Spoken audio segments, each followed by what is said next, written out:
Hi, I'm Stephen Hawley Martin. You might say I'm a man on a mission. I want to help people everywhere know and accept the truth about life. You see, I grew up in a family populated by secular humanists. They bought into the idea the 18th century English philosopher Thomas Hobbes unleashed on the world that nothing exists except the material world. It was probably good that idea came along when it did because it led to the Age of Enlightenment, the scientific method, and all sorts of good things such as the end of witch hunts and the end of counterproductive superstitions. But Hobbes' idea is not true. Much more exists than the physical world. And in fact, quantum physicists tell us what we think of as the physical world isn't physical at all.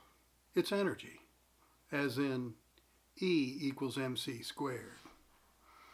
I spent 2 years interviewing researchers about the true nature of reality, hundreds of them, and I can say science is beginning to get a handle on what is true and what isn't. But what has been learned is not widespread. I think that's because of the many hangers-on, even in the scientific community, to a 19th century mechanical, you might say Newtonian worldview. In an effort to disseminate the truth, I've written a few books that put in simple everyday English what mystics have known for millennia, and what scientists on the cutting edge are beginning to understand. In this book, I explain that physical reality is created by consciousness. When you boil it all down, there really is only consciousness, one consciousness. We each share a sliver of it, and yet we all, and everything else, comes from it and is connected by it.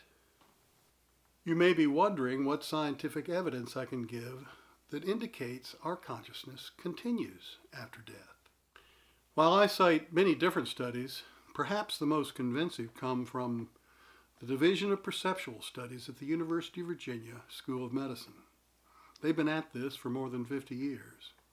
The research done there clearly indicates consciousness can continue and memories can be formed while the brain is clinically dead or incapacitated. A number of examples are given which include the recovery of lost consciousness in the moments prior to death among people who have been unconscious for prolonged periods. Complex consciousness ability in some individuals who have minimal brain tissue. Complex consciousness in near-death experiences when the brain is not functioning or is functioning at a greatly diminished level. And memories, particularly among young children, accurately recalling details of past lives.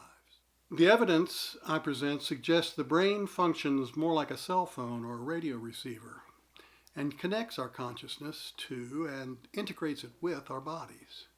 Of course, there can be no doubt the brain influences and affects our consciousness. Consider what happens when someone drinks too much or gets bopped on the head. But it is clearly not the actual source of our consciousness. This is why our consciousness can and apparently does continue after death of the body. This is backed up by double-blind studies indicating true, bona fide psychics can be intermediaries and communicate with loved ones who have passed on. Here's what I request. If you know anyone who thinks this life is it, that when they die the lights go out and that's all there is, send them a link to this video. Although I don't think it's always the case, each lifetime on earth usually has a particular purpose. It may be to learn a lesson. It may be to help others in some way. When that's the case, the circumstances of a person's life support the accomplishment of that mission. People need to know that because there's no greater joy in life than doing what we're here to do. Getting to that point may be difficult, But a person will get there if he or she listens and perseveres. Thanks for listening, and thanks for your help.